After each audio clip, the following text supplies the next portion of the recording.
Hello again, and welcome to our first masking discussion of masking. One of the most powerful things and exciting things we can do in Photoshop. Let's get started. We're going to use this photograph here of maroon bells, autumn and maroon bells. Initially, what we often like to do to a photograph coming right out of camera raw is to go ahead and apply a little saturation. So we will do that.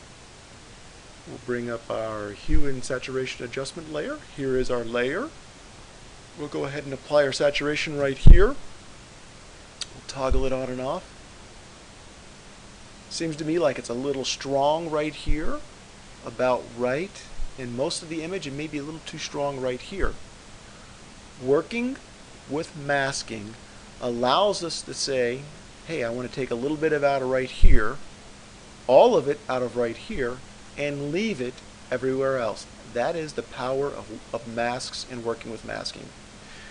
Over here we have something called a layer mask thumbnail.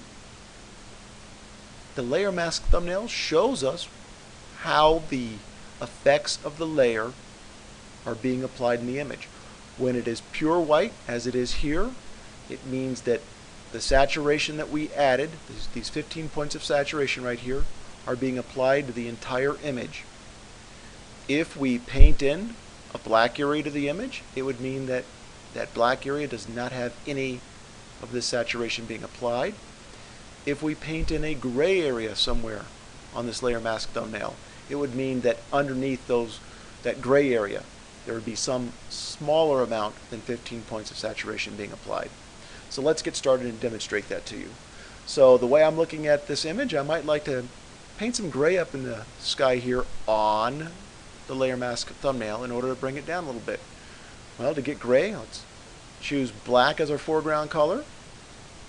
Bring up the brush tool with a push on the B key. Change the opacity, let's say back to 50%. And then make the brush the right size.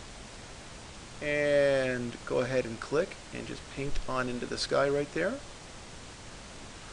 Notice our layer mask thumbnail now has a little bit of gray on it right up here.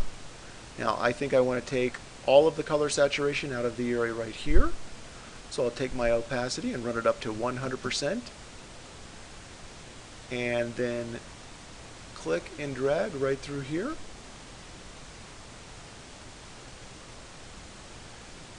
And notice now we have a black area in here.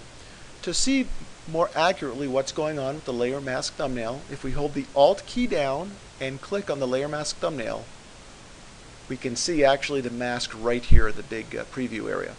I did miss an area, so now I can come back in here and click and fill that in. And we could Alt and click back on the thumbnail to reveal the image again. We can toggle this on and off now, and we can see our saturation is now happening more the way we might like it.